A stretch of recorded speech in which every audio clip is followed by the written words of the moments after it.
Ah, Bonjour à tous, ceux qui sont déjà présents. bonjour tout le monde. On va attendre encore quelques minutes que tout le monde se connecte. Il est tout juste 13h15.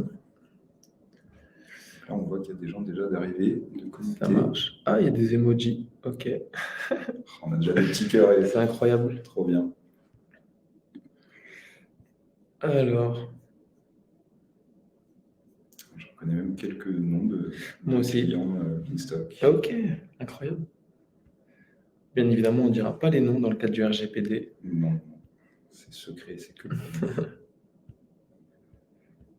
Ok. Hop. Le nombre de participants augmente. On attend encore 2 minutes et on pourra commencer ce webinaire. Allez, 13h20 maximum, on démarre. On peut faire des sondages. Ajouter un sondage. Incroyable.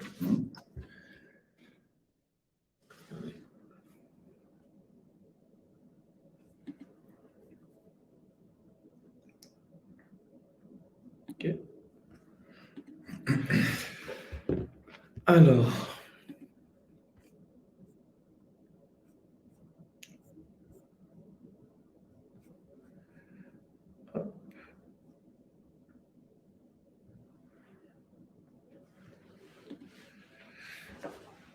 écoute, on va tester la fonctionnalité de sondage.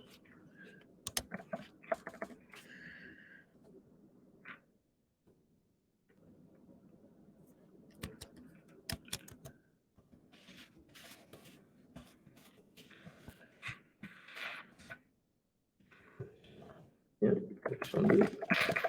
Très bien. Presque sûr que tu vas mettre ces deux. Parfait.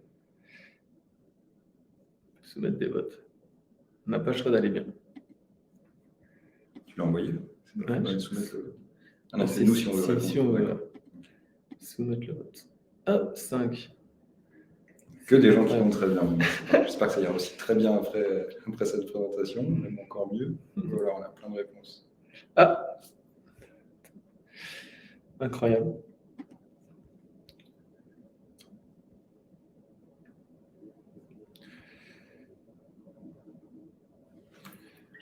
On zone combien de temps à peu près sur ce webinaire?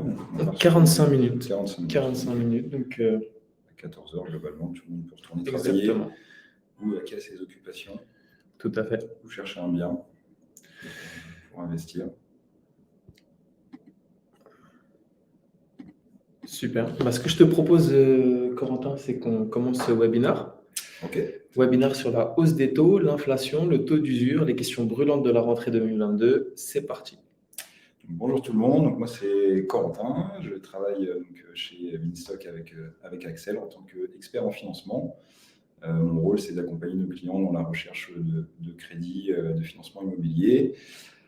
Pour vous donner dans les grandes lignes, avant Beanstalk, j'ai travaillé en banque, notamment au Crédit Mutuel et à la Caisse d'Épargne. J'ai été courtier dans une petite structure et après dans une structure nationale connue de tous. Et j'ai également fait un petit peu de financement immobilier en Espagne pour les Français qui achetaient des résidences secondaires ou de l'investissement locatif également en Espagne. Et aujourd'hui, donc, chez Beanstalk, en tant qu'expert en financement. Super. Donc, tu maîtrises ton sujet. Je pense que je maîtrise un petit peu. Génial. Et toi, Axel, du coup? Alors, je m'appelle Axel Dufault. Je suis actuellement responsable des équipes qui ont la responsabilité d'accompagner nos investisseurs dans le cadre d'un investissement locatif au sein de Beanstalk. Précédemment, j'ai, tout comme Corentin, été sur un poste d'expert en financement puisque j'ai aussi une expérience dans le crédit immobilier. Donc, c'est pour ça que je suis présent pour accompagner actuellement notre expert Corentin pour ce webinaire. Top. Merci pour ta présentation, Axel. Merci à toi. En parlant de Beanstalk, justement, qu'est-ce que c'est Beanstalk? Rapidement, Beanstalk, c'est la plateforme d'investissement locatif où on va vous accompagner de A à Z justement dans la réalisation de ce beau projet, c'est-à-dire dans un premier temps pour aller trouver le bien, ensuite vous accompagner tant sur la partie travaux, juridiques, financement, jusqu'à la mise en location du premier locataire qui est l'aboutissement, le graal final du propriétaire qui a réalisé son investissement locatif. Et donc, aujourd'hui, la thématique est sur l'actualité autour du crédit immobilier. Et ce que je te propose, Corentin, c'est tout simplement de nous expliquer pourquoi on fait ce webinaire. Tout à fait. Alors, si on fait ce webinaire aujourd'hui, on est dans un contexte actuel où il se passe beaucoup de choses sur le marché du prêt immobilier. On entend plein de choses aux informations autour de nous, de l'inflation, un terme qu'on ne comprend pas toujours, le taux d'usure, la remontée des taux. Donc, on a beaucoup de questions de nos investisseurs à ce sujet, même des personnes autour de moi. Qu'est-ce qui se passe réellement en ce moment? Est-ce qu'on peut toujours acheter? Est-ce que c'est toujours intéressant? Est-ce qu'il faut attendre? Est-ce qu'il faut se précipiter? L'idée de ce webinaire, c'est de répondre à... On a sélectionné une dizaine de questions qui reviennent très souvent auprès de nos investisseurs. Et puis après, vous avez tout à fait la possibilité de nous poser vos questions en direct. Et à la fin, on prendra le temps d'y répondre une par une. Tout à fait. Ce n'est pas une présentation académique, donc n'hésitez pas à poser l'ensemble des questions, même si c'est sur justement un sujet qu'on aborde. Je lirai et je m'occuperai justement de dénoncer à Corentin les questions qui sont posées. J'essaierai d'y répondre si je le peux.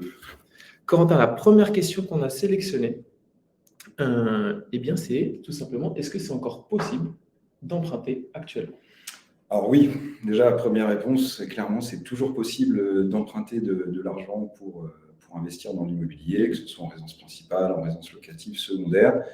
Cependant, si on fait ce webinaire autour de ce sujet, c'est qu'effectivement, les conditions ont un petit peu évolué dans les banques. Il y a eu du mouvement, c'est devenu un petit peu plus strict sur certaines conditions. Donc, il est important de bien préparer son dossier avant d'aller voir un banquier pour éviter de prendre un refus ou d'être déçu sur son projet.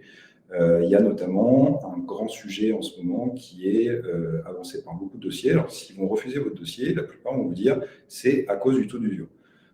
Et bien souvent, on se dit, bon, bah, ok, le banquier nous a refusé pour le taux d'usure. Donc, il y a beaucoup de choses à mettre en place, être accompagné notamment par un expert, préparer son dossier avant d'aller en banque le présenter.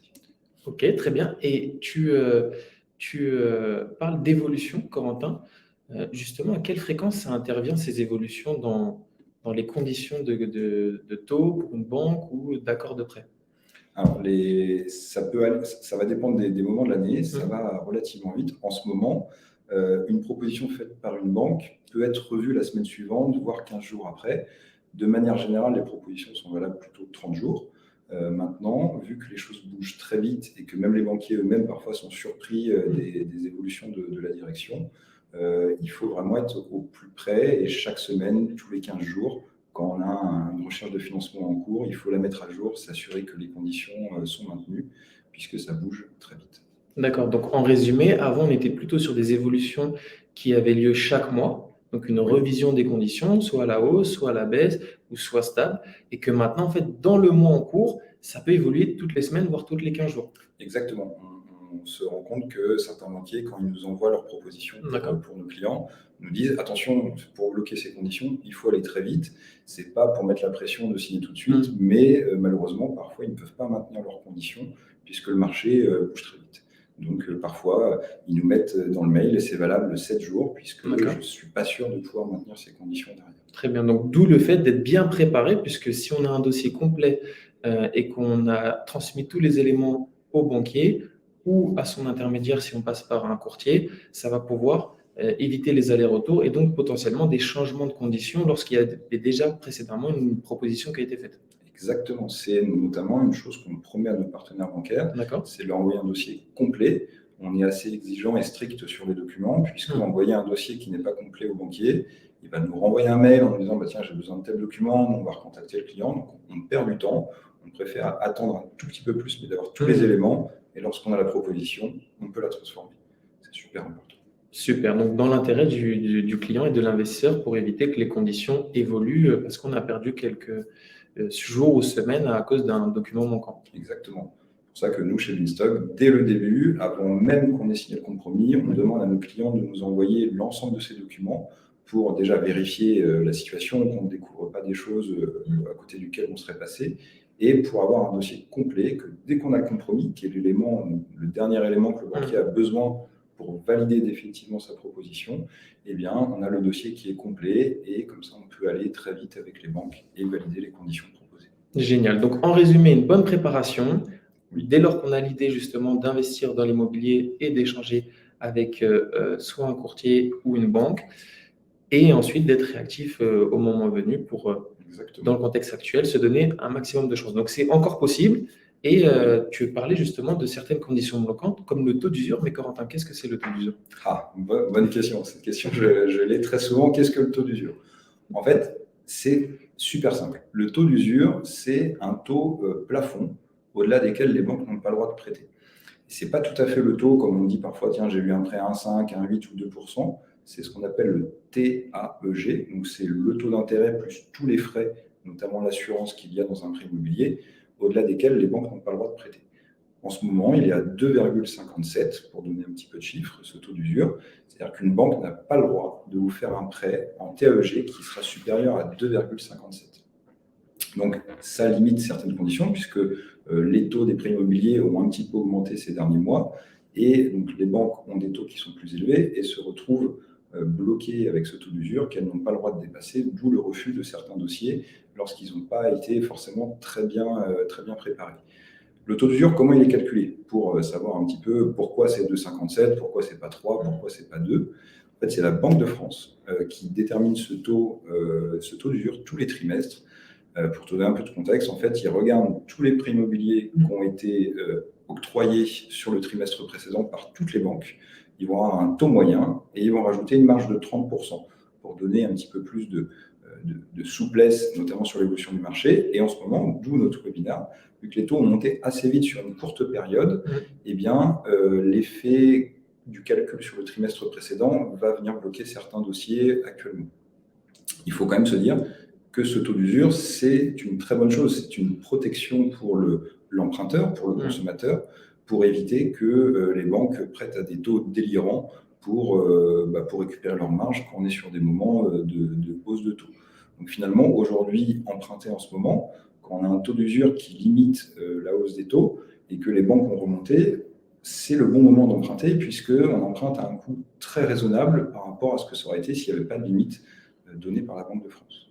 D'accord. Donc, Quentin, tu as parlé du TAEG pour taux annuel effectif global.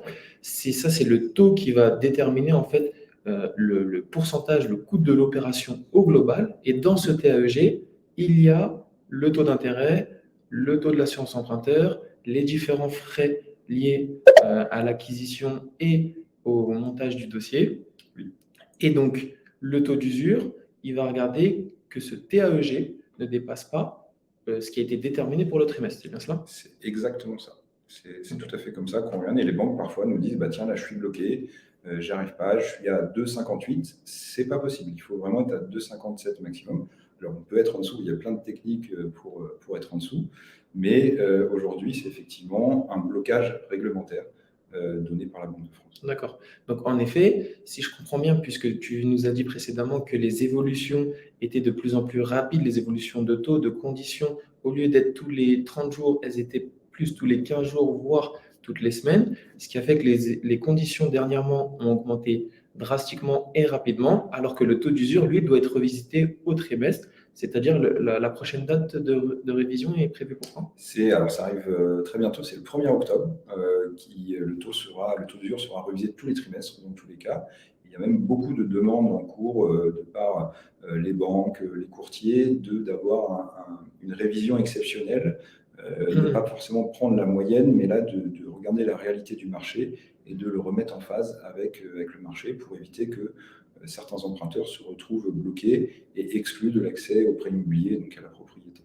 Donc là, c'est dans les mains de Bruno Le Maire, d'ailleurs, qui fait une communication régulière à ce sujet sur LinkedIn. Mais on a toujours l'information la veille, voire même le jour même. On n'aura pas, sauf info contraire, mais a priori, on saura le 1er octobre à quel niveau sera ce taux d'usure.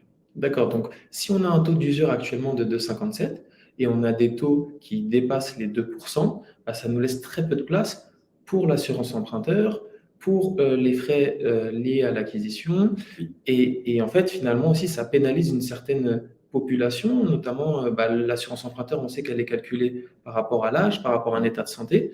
Et donc, si malheureusement on a une de ces conditions qui vient contraindre, donc ça crée aussi de la discrimination dans l'accès à la propriété. Complètement, c'est ça. Aujourd'hui, on se rend compte que pour certaines banques, ils nous demandent assez rapidement l'âge des emprunteurs, parce qu'ils connaissent le coût de l'assurance. Et arrivé à un certain âge, parfois, effectivement, le coût de l'assurance est plus élevé si le prêt est très long, qu'il emmène à un âge au-delà de la retraite, etc. Ça peut être des sujets bloquants. Parfois, les banques nous disent, pour ces personnes-là, on va être obligé d'attendre, de représenter le dossier un petit peu plus tard. Et dans le cas d'une acquisition, on ne peut pas toujours reporter le dossier. Donc, ça amène beaucoup de questions, beaucoup d'optimisation à faire. Et aujourd'hui, il y a des techniques pour quand même faire passer son dossier. Et nous, aujourd'hui, tous nos investisseurs, à ce jour, ont leur financement. On arrive à leur trouver des solutions. Quand ce n'est pas leur banque qui peut les suivre, nous, en interne, Axel ou moi ou Jade, qui fait partie de notre équipe, va trouver des solutions innovantes, différentes que ce qu'a pu proposer la banque du client pour avoir un accord de crédit et pouvoir investir. D'accord. Étant donné qu'on est dans un moment justement où on partage de l'information, quand est-ce que tu peux nous dévoiler quelques secrets justement pour arriver à contourner ce taux d'usure? Alors les secrets du taux d'usure, je ne sais pas si je vais tous les dire, mais globalement, déjà une première chose vraiment, soyez accompagné d'un expert en financement, un courtier ou un banquier qui va vraiment répondre à toutes vos questions. De bien préparer son dossier, ça va être vraiment quelque chose d'essentiel. Pourquoi? On va pouvoir optimiser les différents coûts. Comme le disait très justement Axel, on a le taux d'intérêt, l'assurance, les frais de dossier, les frais de garantie. La première chose, c'est de bien négocier son taux, déjà, puisque ça va être la plus grande partie du coût qui va être retenu dans ce calcul. Donc, d'avoir quelqu'un qui vous accompagne, qui a des partenariats, qui a les connaissances et qui sait négocier, qui a le jargon pour parler avec les banquiers, qui va mettre en avant les points forts de votre dossier, qui va vraiment faire une mise en concurrence entre les différents établissements. Ensuite, on a également l'assurance emprunteur. L'assurance emprunteur, c'est également un élément que l'on peut négocier. Il y a toujours un prix de base et il y a derrière toujours une négociation possible. Avec certaines banques, encore plus actuellement, on peut négocier de prendre une assurance externe chez un assureur qui va proposer un coût plus bas et donc du coup moins impacter le taux d'usure. Tu as parlé également des garanties. La garantie, c'est un élément qui est obligatoire dans un prêt pour avoir un accord. Et donc, cette garantie, elle peut être très variable d'une banque à l'autre. Toutes les banques ne proposent pas les mêmes garanties. Donc, selon les dossiers, on va peut-être orienter un dossier d'un investisseur plus vers une banque qui va nous proposer une garantie moins onéreuse ou une banque qui va pouvoir proposer des garanties réelles ou des garanties morales. On ne rentre pas dans le détail, mais il y a une optimisation à faire. Et le dernier point, c'est également d'optimiser les frais de dossier. Les frais de dossier dans les banques, qui sont entre 0 et 2 000 euros, globalement, pour faire simple, voire un petit peu plus. Ça, c'est encore un élément de négociation. Et puis, je repense à une chose, au niveau de l'assurance, il y a certaines options dans l'assurance qui sont obligatoires et certaines qui ne le sont pas. Si on ne fait pas forcément attention au contrat qu'on souscrit, ce qu'il y a réellement dedans, on peut peut-être souscrire des options qui n'étaient pas obligatoires et qui vont impacter le coût de l'assurance et donc peut-être venir bloquer le financement. D'accord. Donc, si j'ai bien compris, Corentin, en fait, finalement, on rentre quand même plus dans la technicité et il y a plein de leviers qui peuvent nous servir à contourner ce taux d'usure si on les actionne tous en même temps, tant à la fois sur l'assurance emprunteur, tant sur la durée de l'emprunt, sur le taux, essayer d'aller négocier le taux d'intérêt, mais on sait qu'on est dans un contexte particulier, donc il y a aussi la solution d'avoir un taux variable potentiellement sur une certaine durée et une autre durée, un taux fixe. Donc, il y a plein d'astuces qui, en fonction du profil, en fonction du projet de l'emprunteur, peuvent être mises en place actuellement pour contourner. Donc, d'où l'intérêt, d'autant plus dans ce contexte, d'avoir recours à un expert, puisque Corentin, toutes ces astuces, tu les as bien dans ta tête et c'est le mot expert a tout son sens dans ce contexte de marché où il va falloir bien s'informer en amont, indiquer tous les éléments de son projet, de son profil à un courtier, à un expert qui, lui, pourra vous aider, vous orienter pour que déjà, dans un premier temps, le financement puisse être possible, puisque en effet, on est dans un marché où devenir propriétaire est devenu plus compliqué, alors qu'on était précédemment dans un marché où toutes les vannes étaient ouvertes. Devenir propriétaire, c'était largement possible pour toute personne qui avait une situation stable et on allait plutôt optimiser, négocier pour avoir un projet plus intéressant et bénéfique. Tout à fait. C'est quelque chose que tu dis qui est très juste. On s'est habitué, notamment en France, que ce soit logique et normal de devenir propriétaire très facilement. suffit d'avoir un CDI globalement et on devient propriétaire. Si on regarde quelques années en arrière, l'expérience des générations passées, de nos grands-parents, ou tout simplement même dans les autres pays, c'est pas si simple que ça. Ça l'est toujours relativement, même très simple, je trouve, en France, mais il y a certaines conditions qui se sont resserrées. Et aujourd'hui, effectivement, de devenir propriétaire, c'est une chance, c'est quelque chose qui était réservé à une certaine catégorie de population pendant un certain temps. Et aujourd'hui, les conditions sont resserrées. Il y a eu certaines statistiques qui ont été publiées, des pourcentages de la population française qui n'avaient plus accès à la propriété de par ces conditions. Rassurez-vous, tout est encore possible, mais vraiment préparez au mieux votre dossier avec quelqu'un avec qui vous êtes en confiance. C'est très important d'avoir ce lien de confiance, que vous partagez des données personnelles, professionnelles, financières, et que cette personne aille défendre vos intérêts. Souvent, on nous appelle nos avocats financiers. C'est vraiment ça, quelqu'un qui va travailler pour vous, qui va défendre vos intérêts pour optimiser votre financement. Et en plus, l'avantage de passer, notamment avec Binstock, c'est qu'il n'y a pas de frais de courtage et donc ça diminue aussi l'impact, même s'il reste relativement bas. Il faut être transparent.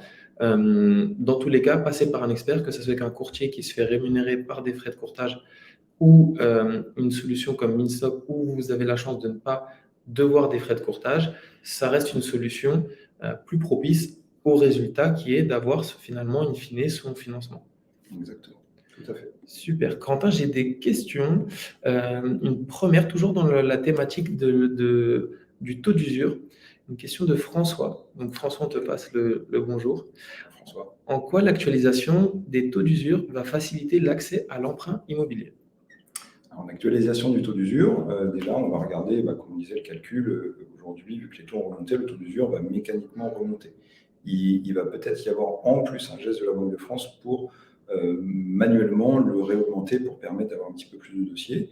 Là, aujourd'hui, comme on disait, les taux, ils ont un petit peu monté. Ils sont plutôt aux alentours des 2 points, voire un petit peu au-dessus. Donc, d'avoir un plafond plus haut va permettre notamment aux gens qui ont aujourd'hui plus de 40, 45 ans d'avoir la possibilité de s'assurer sur le prêt immobilier et que ça reste en dessous du taux d'usure.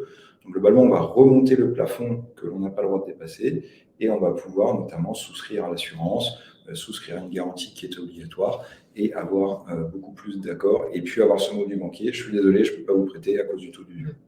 Pour donner des chiffres également, sur le trimestre 3, c'était 30% en moins des emprunteurs qui auraient pu emprunter sur le trimestre 2, puisqu'on a eu vraiment une hausse brutale des conditions d'accès au crédit immobilier, notamment sur le taux d'intérêt. Et donc, vous voyez qu'en augmentant ce plafond, eh bien, ça va soulager et repermettre à des investisseurs de pouvoir investir. Donc, c'est très important, surtout en ce moment, ne pas attendre octobre ou la fin du trimestre à chaque fois, mais de prendre le temps déjà d'aller chercher de l'information, que ce soit sur Google, du texte ou à travers des experts, des échanges téléphoniques, des rendez-vous physiques. Et Binstock, on est là bien évidemment pour vous accompagner, répondre à toutes ces questions, pour aller plus en détail et personnaliser aussi notre discours et nos informations. Tout à fait. Alors, en parlant justement de hausse, Corentin, factuellement, on lit dans les journaux qu'il y a eu des hausses, mais comme on sait que le taux d'intérêt est aussi très personnalisé en fonction d'une situation, puisque le taux d'intérêt, on le fixe en fonction d'une durée, donc tout le monde n'emprunte pas sur la même durée, en fonction aussi d'une catégorie de revenus, donc une tranche de revenus. Mais au global, est-ce que réellement, il y a eu une hausse de taux cette année qu'on entend et on voit partout? Alors effectivement, comme tu dis justement, déjà, tout le monde n'a pas le même taux en fonction du profil que l'on a, en fonction de la durée du prêt. Globalement, plus le prêt est long, plus le taux est élevé. Mais si on compare par rapport au début de l'année, aux années précédentes, oui, il y a une hausse réelle des taux qui a été constatée par toutes les banques, qui va osciller entre peut-être 0,4 et 0,6 sur les derniers mois pour donner une ordre d'idée. Mais il faut bien se dire qu'en valeur absolue, ça reste hyper raisonnable. On a regardé hier ensemble avec Axel l'historique des taux sur les 20 dernières années, depuis les années 2000 en France, sur le taux immobilier sur 20 ans. Eh bien, en 2000, il était à 6%. Et en 2000, tout le monde empruntait toujours. Il y avait, par contre, le prêt immobilier coûtait 3 fois plus cher qu'aujourd'hui. On ne se posait pas toutes ces questions. Donc, il ne faut pas oublier qu'en valeur absolue, on est à peu près à 2%. D'accord. quelque chose de très raisonnable. Si on compare par rapport aux années 2000, globalement, le graphique, il a fait que descendre. Et puis aussi, c'est de se dire, qu'est-ce que ça représente? Souvent, nous, on regarde, parfois il y a des gens qui sont inquiets, ils nous disent, est-ce que ça vaut toujours le coup de faire mon investissement? Les taux, ils ont remonté de 0,2 ou 0,3 par rapport aux simulations que j'avais fait avant de me lancer vraiment dans la recherche du bien. Eh bien, pour se donner un ordre d'idée, une remontée de 0,10 sur un taux va représenter 5 euros d'intérêt en plus par tranche de 100 000 euros. À quelque chose près, quelques centimes près, on arrondit, mais globalement, vous empruntez 200 000 euros, vous aviez un taux à 1,9, vous passez à 2, ça va vous coûter 10 euros d'intérêt en plus par mois.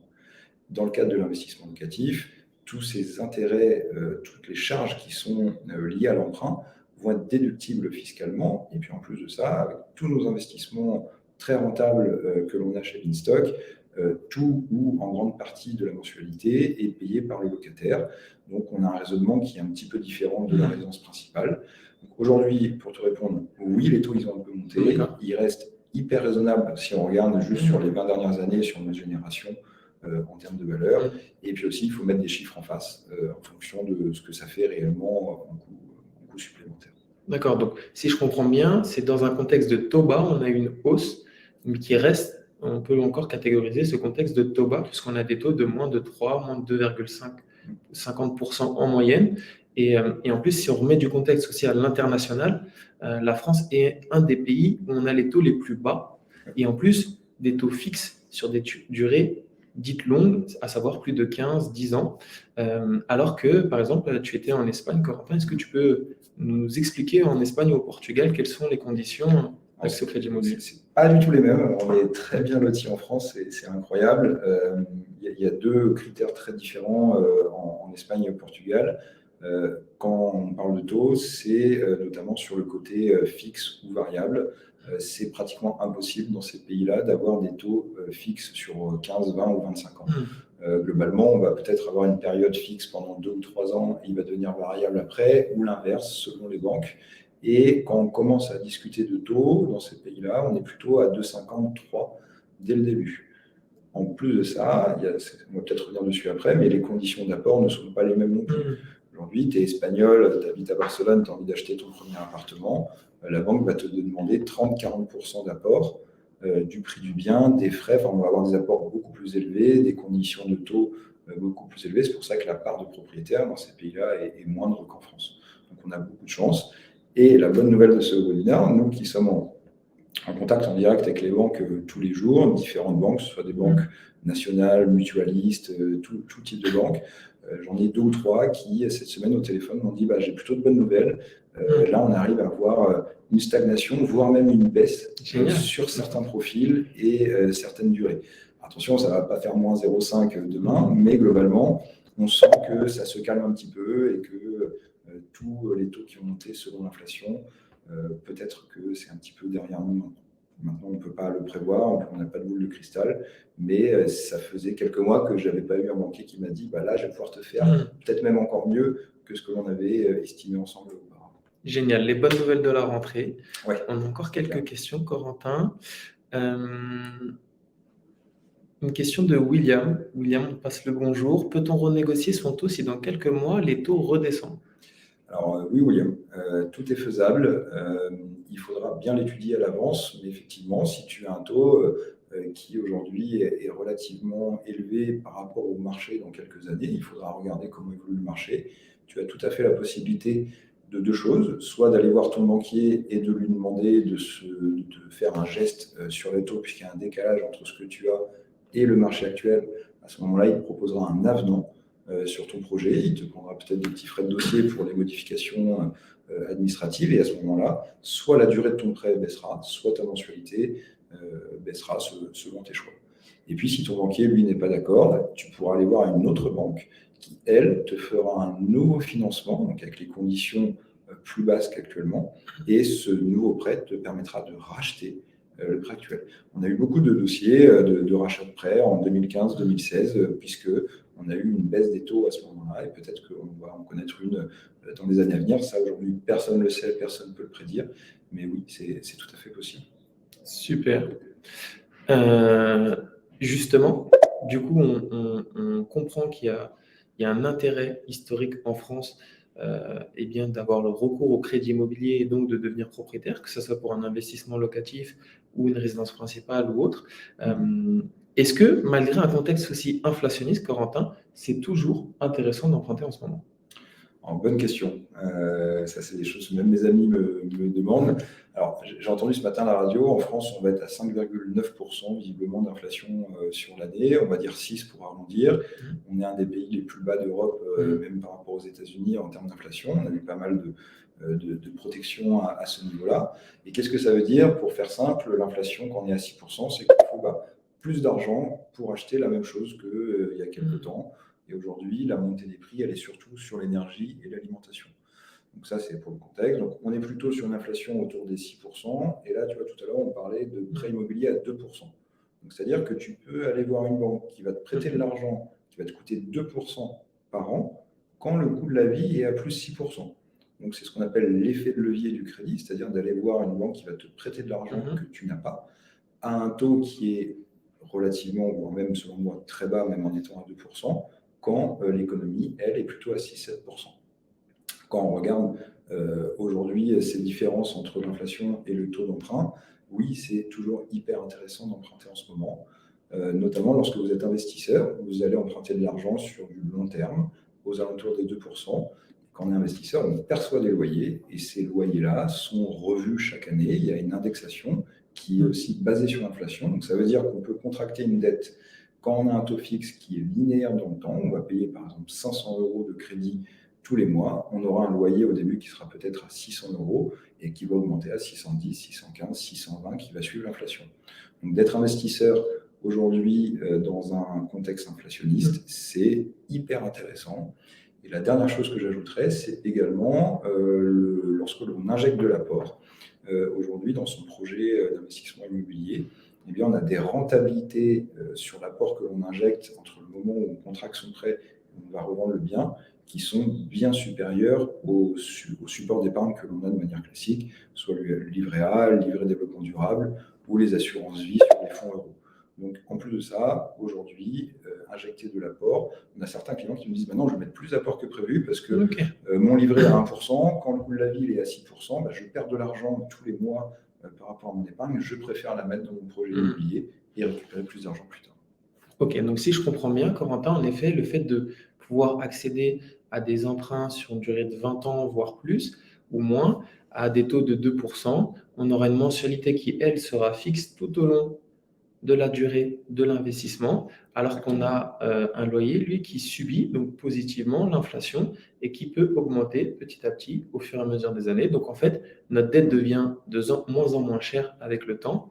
Et donc, s'il y a un bon moment, c'est encore actuellement, puisqu'un investisseur, la qualité d'un investisseur, c'est s'adapter à son contexte et de tirer son épingle du jeu. En plus, tu parlais de l'inflation sur l'impact que ça a aussi sur les différents supports.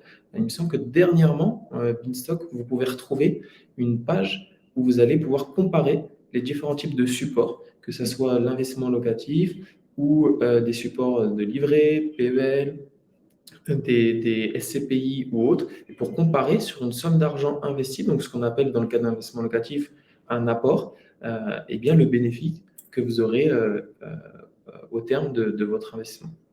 Tout à fait. C'est bien de pouvoir justement comparer ces différentes choses, parce que quand on a un petit peu d'argent de côté, parfois la question est de qu'est-ce que je fais si j'ai 10 000, 20 000, 50 000, 100 000 € injectés. Et il y a aujourd'hui beaucoup de questions qui se posent à ce sujet. Et effectivement, on a créé cet outil pour pouvoir le comparer et faire les bons choix au moment voulu. D'accord, super. On a une question de Philippe, justement. Bonjour Philippe, qui nous indique « Je perçois une pension d'invalidité et un complément de ma prévoyance. Pensez-vous que je puisse emprunter ?» Alors Philippe, déjà merci pour ta question. Alors, il faut étudier de manière un petit peu plus précise pour pouvoir te répondre de manière sûre. Aujourd'hui, une pension d'invalidité, c'est quelque chose qui est retenu par les banques. C'est un revenu que l'on peut prendre en compte dans le calcul de l'endettement. Donc oui, moi, ce que je t'invite à faire, c'est à te connecter sur le site de Beanstalk et prendre un rendez-vous directement pour en discuter ensemble de vive voix et pouvoir te répondre déjà te confirmer que c'est possible et te dire combien tu peux emprunter aujourd'hui, que ce soit selon ton projet, si c'est plutôt pour investir dans ta résidence principale ou dans ton investissement locatif. Justement, sur le choix, on m'a demandé dans le chat de remettre un sondage. Donc, je vais mettre un sondage. Je veux investir dans IL pour investissement locatif, RP pour résidence principale. Et je vous envoie ce sondage. Trop bien. Merci Corentin. Tu parlais également d'apport. Actuellement, quel pourcentage d'apport je dois apporter et qu'est-ce que c'est finalement aussi l'apport? Bonne question. Aujourd'hui, l'apport, alors, chaque dossier est différent, encore une fois, on fait une réponse assez généraliste. En ce moment, on va dire que la plupart des banques nous demandent un apport à hauteur, à grand minima, des frais de notaire, frais de garantie, frais de dossier, qui vont représenter à peu près 10% du projet. Certaines banques, pour pouvoir déjà déroger, notamment sur le taux d'usure, et faire des conditions intéressantes, vont demander notamment s'il y a des frais d'agence, qu'elles soient apportés par le client. Sinon, aujourd'hui, on arrive dans la plupart des cas à financer 100% de la valeur du bien et 100% des travaux, s'il y a des travaux à faire de rénovation énergétique. Attention, quand on parle de travaux, on parle de vrais travaux, des choses qui restent, pas de la décoration, ni de l'électroménager ou des choses comme ça. Mais aujourd'hui, donc l'apport, autour des 10%. Maintenant, la réflexion se pose notamment sur les calculs de rentabilité de son épargne. Est-ce qu'il n'est pas plus intéressant d'en mettre un petit peu plus, déjà pour faire travailler son épargne, et également avoir un cash flow qui va être peut-être positif ou flat en fonction des objectifs. Donc ça, ce sont des discussions que l'on a de manière un petit peu plus poussée. Donc 10% pour s'ouvrir la plupart des portes des banques. Dans certains cas, un petit peu plus, notamment si on a des frais d'agence qui sont à la charge de l'acquéreur. Et après, c'est l'optimisation financière en fonction des objectifs. D'accord. Donc en plus, tu indiques un pourcentage qui est relativement même très bas par rapport au reste du monde, 10%, voire jusqu'à 20%. Encore une fois, ça n'existe pas dans le monde. Au minimum, nous sommes sur des conditions d'apport, notamment en Espagne et au Portugal, de 30%, voire 40%. Et dans certains pays, c'est notamment au Moyen-Orient ou aux États-Unis, en Angleterre, au Royaume-Uni, plus de 40%, voire 50% et un peu plus. Donc, même sur ce point-là, c'est-à-dire l'apport que l'investisseur doit apporter, on reste sur des conditions très attractives. Et puis, notamment, parlant de l'Angleterre, du Royaume-Uni, c'est des pays où le taux, même si on parle d'un financement sur 15 ans, le taux va être garanti pendant 2, 3, 4 ans et va être revu, renégocié avec le client. Et si ça a monté, qu'on lui propose moins bien, il y a finalement, il sait à prendre ou à laisser. Soit tu revends ton bien, soit tu acceptes les conditions du banquier. Aujourd'hui, on est très protégé en France avec des taux fixes et le banquier peut pas revenir sur les conditions qu'il vous a octroyées le jour où il a édité sa fameuse offre de prêt. Ce qui est incroyable, il faut qu'on se rende compte que le taux fixe, ça nous permet pendant 20 ans d'avoir une sérénité dans notre investissement, alors qu'on vit dans un monde de plus en plus incertain. On peut le voir, en début d'année, personne ne pouvait prédire cette hausse de taux qu'on a connue, ces conditions, tous ces sujets qu'on est en train d'évoquer. Alors que là, eh bien, même avec des taux fixes à plus de 2%, le fait d'avoir cette chance et avec un apport de 10%, d'avoir une sérénité, un horizon sur plus de 20 ans, c'est encore une fois une chance et une particularité du marché français. Complètement.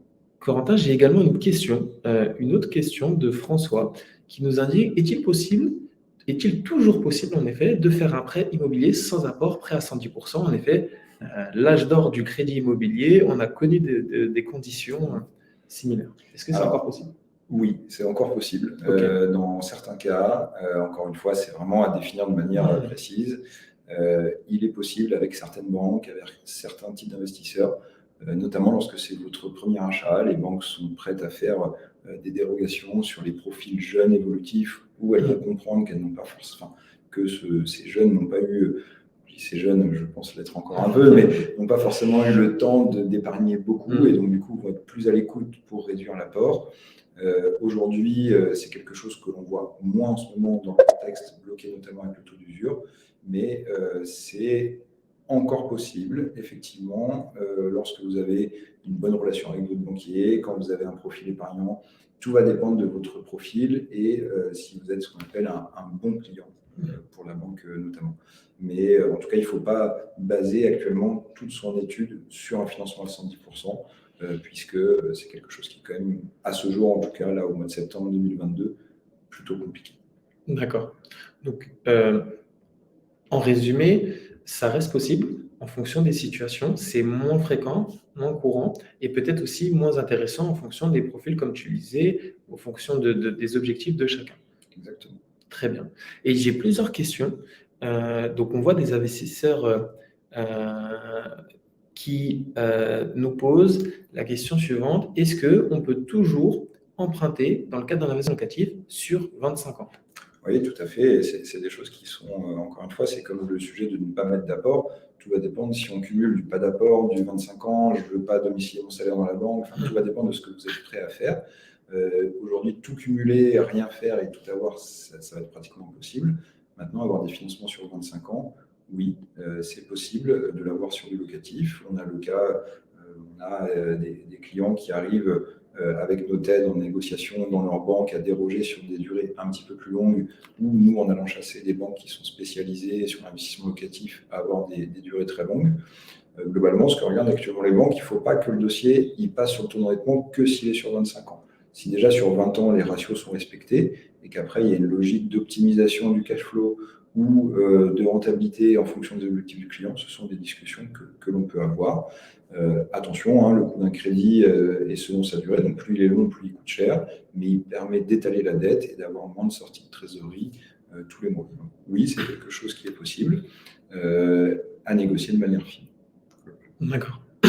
Et Corentin, on peut aussi préciser, puisqu'on parle des banques, Oui. mais ce qu'il faut savoir, c'est que même une marque comme Société Générale, la BNP, la Caisse d'Épargne, va avoir des conditions, une politique différente en fonction de sa région. Oui. Donc, c'est bien divisé par région. C'est des entreprises indépendantes qui font partie d'un groupe.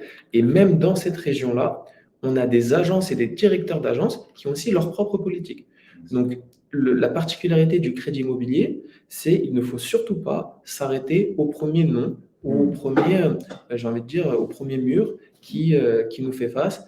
Il faut soit avoir recours en effet par un intermédiaire, un professionnel qui a l'habitude d'échanger, de savoir dans quelle banque, dans quelle région, avec quel interlocuteur on pourra obtenir ces conditions, ou soit de vous-même faire cette démarche d'aller contacter jusqu'à que vous ayez les conditions qui se rapprochent au plus proche de ce que vous souhaitez initialement.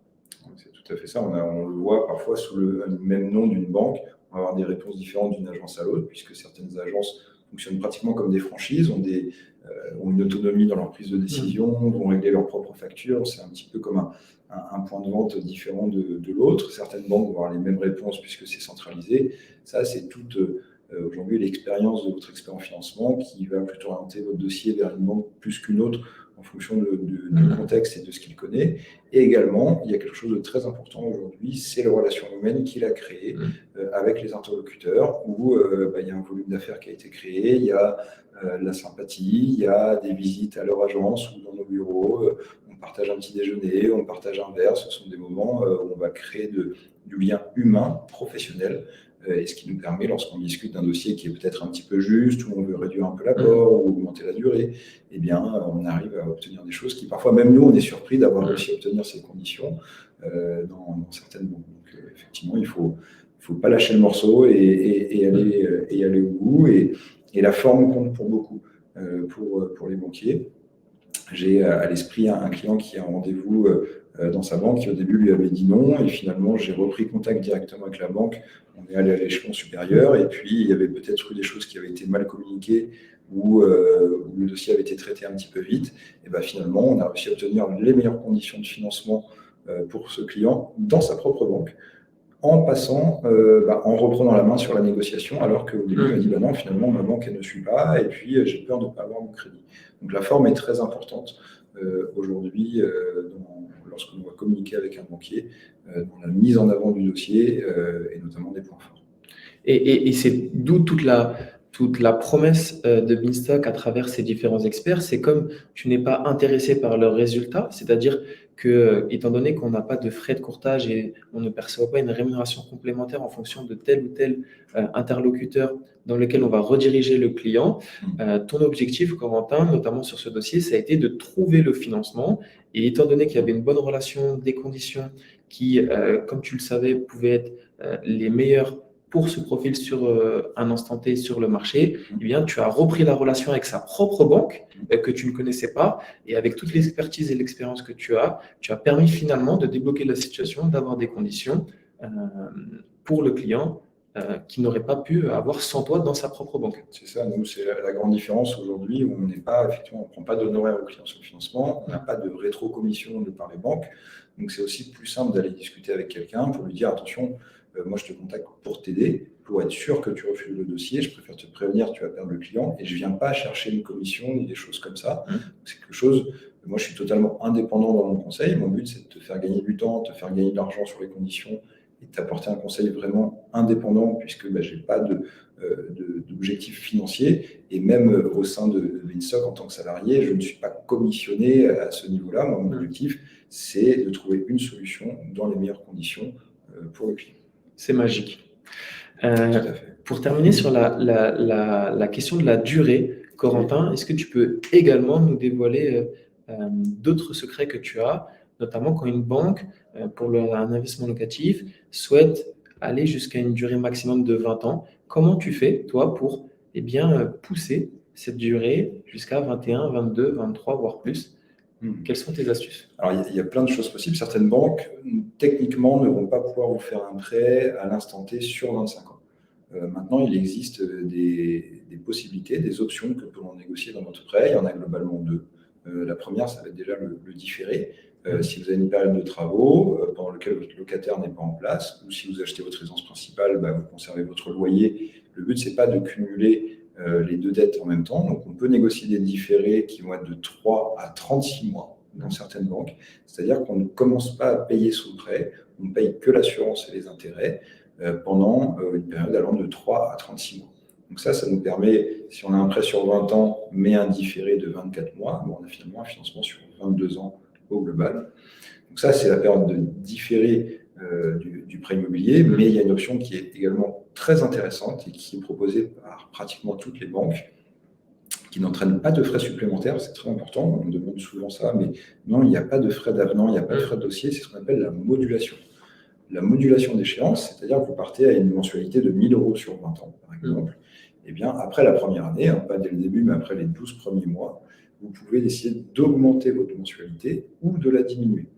L'augmentation de la mensualité permettra de réduire la durée du prêt et d'optimiser son coût. Si pour vous, vous êtes prêt à mettre 50, 100, 150 € de plus tous les mois, ça va réduire les intérêts du financement.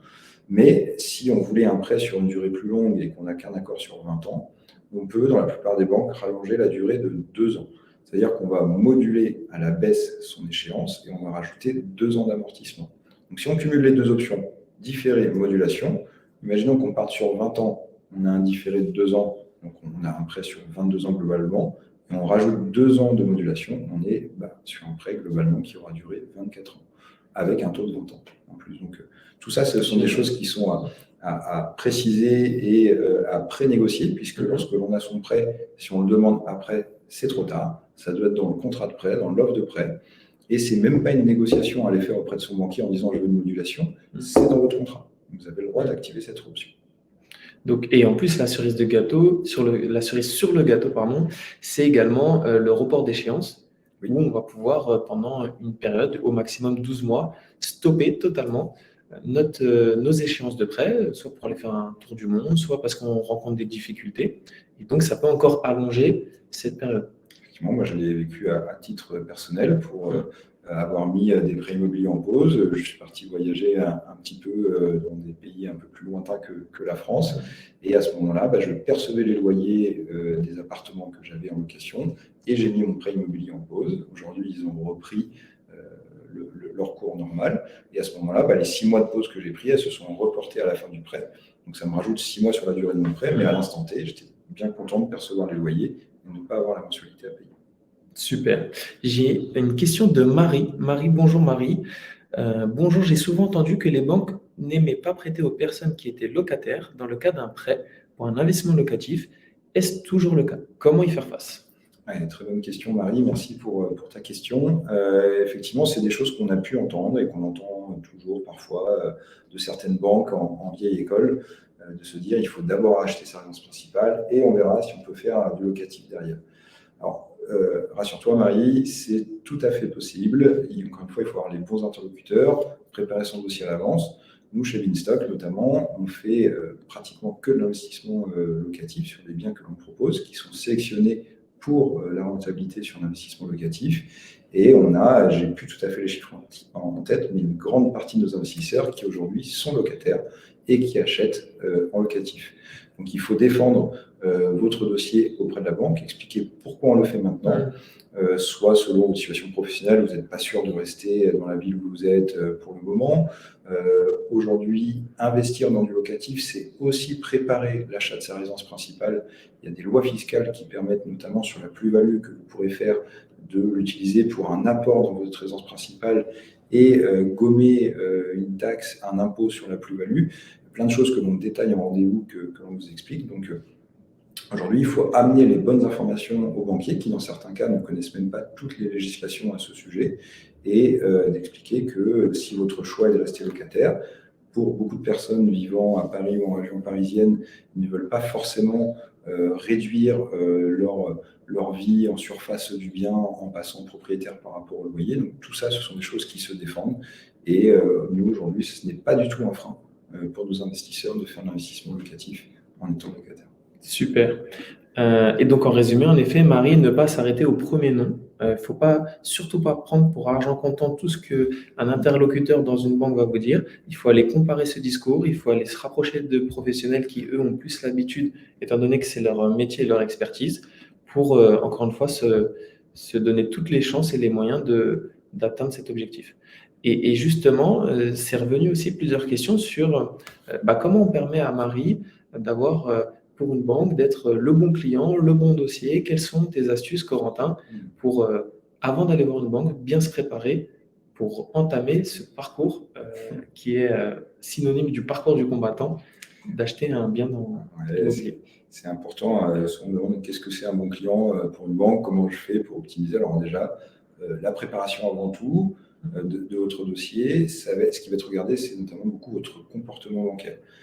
Qu'est-ce qu'est un bon comportement bancaire? Eh bien, on va regarder votre historique, comment vous gérez un petit peu vos comptes, est-ce que vous n'êtes pas à découvert tous les mois, est-ce que vous ne dépassez pas votre découvert autorisé, est-ce que lorsque votre banquier vous propose des services, vous n'êtes pas forcément à tout prendre ce qu'il vous propose, mais au moins à l'écoute de ce qu'il peut vous proposer. La relation avec votre banquier, il faut la chouchouter le plus possible, puisque c'est quelqu'un qui va avoir un impact fort dans vos investissements, dans les projets de vie que vous allez pouvoir faire. Un rendez-vous avec un banquier, il faut le voir un petit peu comme un entretien d'embauche où vous allez mettre en avant les points forts, l'historique que vous avez dans la société où vous êtes, ça peut être les perspectives d'évolution que vous avez, ça peut être les augmentations à venir, ça peut être le fait que vous comptez vous marier prochainement, vous allez ouvrir les comptes des enfants. Enfin, il faut donner du contexte aux banquiers. Je pense que la sympathie est quelque chose d'important aussi. On a des clients ou des gens qu'on connaît bien qui sont arrivés avec des croissants le matin au premier rendez-vous. Le banquier, ce n'est pas quelque chose dont il a l'habitude. Et vraiment essayer d'être aux côtés du banquier. Pas contre lui, ce n'est pas une relation de contre, parce qu'à ce moment-là, on va rentrer dans un conflit et ça va être compliqué, mais plutôt d'essayer de comprendre, établir une relation avec le banquier, comprendre lui ce qu'on lui demande dans son métier, ce qu'il doit cocher comme case pour donner des accords et avoir de bonnes conditions. Globalement, d'avoir une relation la plus sympathique, avoir ce qu'on appelle un profil épargnant. Parfois, on se dit, plus je gagne d'argent, plus ça va être facile. Pas forcément. Un banquier va peut-être préférer un profil de quelqu'un qui a des revenus raisonnables et qui fait attention dans ses dépenses que quelqu'un qui a des trop hauts revenus et qui dépense limite plus que ce qu'il gagne. Donc, d'avoir plutôt un profil épargnant, être en CDI, avoir terminé sa période d'essai, avoir mis un petit peu d'argent de côté, montrer qu'on sait gérer ses comptes. Et lorsque le banquier vous propose des solutions, des produits, au moins être à l'écoute et à ce moment-là, avoir une relation de qualité avec son banquier. Super, en effet, puisque le banquier, quand on dit banquier, donc c'est un interlocuteur, c'est un salarié de la banque qui a une fonction de commercial, donc forcément, il est intéressé par tous les supports, les produits qu'il peut vous proposer. Si vous jouez le jeu, notamment en ce moment, dans un contexte notamment inflationniste, avoir une forte épargne, ça n'a plus autant de valeur que précédemment. Ce qui va jouer, c'est tous les produits, les multi-produits d'équipement, d'assurance, de cotisation. C'est à chaque fois 5, 10, 15 euros par mois, Plus vous allez être multi-équipé, plus vous allez avoir un score, puisque vous imaginez le nombre de dizaines, de centaines de milliers de clients qu'a une banque, et aussi ils ont besoin de s'appuyer sur la technologie pour identifier leurs clients. Plus vous allez avoir accumulé des petits produits d'assurance, l'assurance protection juridique, même si vous n'avez pas de chien et chat, l'assurance chien et chat, l'assurance auto, l'assurance scooter, l'assurance téléphonique, le livret, le PEL, la carte bleue, tout ce multi-équipement de produits vous donnera aussi plus de contexte quand lui devra négocier des choses auprès de sa direction, de sa hiérarchie, puisque c'est des produits très rentables pour une banque et c'est comme ça qu'elle se rémunère. Donc, il faut aussi veiller aux intérêts de son partenaire. Comme l'a dit Corentin, ce n'est pas une relation conflictuelle, mais une relation où vous allez ensemble avancer sur un projet et que chacun bénéficie de son intérêt dans ce projet. Tout à fait, exactement ça. Alors, il y a encore des questions. On va prendre une dernière question, puisqu'en effet, il est déjà 14 heures passées. C'est sur les exceptions. Corentin, comment on peut passer la barre des fameux 35% du taux d'endettement? Comment on peut faire? Alors, il y a des solutions, effectivement. Ce fameux 35% du taux d'endettement. Alors, il y a encore quelques temps, on parlait de 33%, on est passé à 35%, puisqu'on prend en compte l'assurance emprunteur dedans. Aujourd'hui, il y a, je dirais, 3 choses. Il y a déjà la méthode du calcul du taux d'endettement. Toutes les banques n'appliquent pas forcément exactement le même calcul du taux d'endettement. On peut citer le différentiel, notamment pour ceux à qui ça peut parler. On peut aussi parler de la partie qui est retenue des loyers que vous allez percevoir. Toutes les banques ne retiennent pas la même chose. Certaines banques vont notamment faire un abattement ou retenir que 70, voire 80, 85% du montant des loyers. Donc, ça va impacter le taux d'endettement. Ça, c'est l'ingénierie bancaire de savoir quelle banque va retenir un peu plus de part de loyer et qui va calculer le taux d'endettement d'une manière différente. Il y a aussi des possibilités aujourd'hui de faire des montages un petit peu plus complexes, notamment de créer une société qui va emprunter pour vous, puisque quand on parle des 35%, c'est les normes HCSF qui s'appliquent en achat en nom propre pour les particuliers. Lorsque vous achetez à travers une société, ces normes ne sont plus forcément les mêmes, donc on peut déroger sur des taux d'endettement à ce moment-là. Et enfin, la troisième chose, c'est on a, nous, aujourd'hui, chez Binstock, quelques partenaires bancaires qui peuvent déroger sans forcément passer dans le cadre d'une SASU ou d'une SARL pour contourner les normes HCSF, qui peuvent déroger dans certains cas sur un taux d'endettement un petit peu au-dessus des 35%, 37, 38, voire 40. On ne va pas monter non plus sur des taux complètement plus hauts. À savoir aussi que ces normes-là sont appliquées pour 80% des dossiers, que toutes les banques ont une marge de 20% de dossiers qui peuvent dépasser ce fameux taux d'endettement. Donc en fait, on a plusieurs possibilités, encore une fois, en fonction du profil, en fonction des objectifs du client et de ce qu'il est prêt à faire, on va pouvoir trouver une solution pour dépasser ce taux d'endettement. Dans certains cas, attention, ce n'est pas possible dans tous les cas. Une fois, prenez un rendez-vous, discutons de votre projet, de ce que vous faites, quels sont vos objectifs, et on vous dira si c'est possible ou non. Super. Corentin, merci pour toutes ces réponses enrichissantes. J'espère que c'était clair pour tout le monde et que ça vous a apporté plein d'informations. On avait encore d'autres questions. Exactement. On ne va pas avoir le temps de répondre à tout.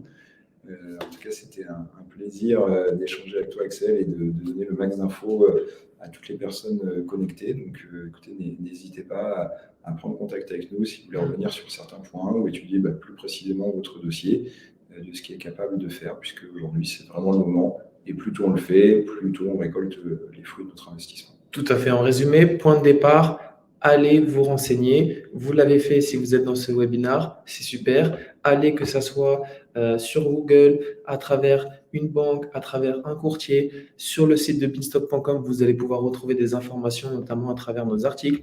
Vous pouvez aussi demander à parler à un expert. Donc, si là, vous avez encore plein de questions, on a toute une équipe qui peut accueillir vos questions pour vous apporter des réponses. Allez sur binstock.com, sur parler à un expert. Vous serez rappelé dans les 15 minutes ou prenez un rendez-vous si c'est plus opportun pour vous.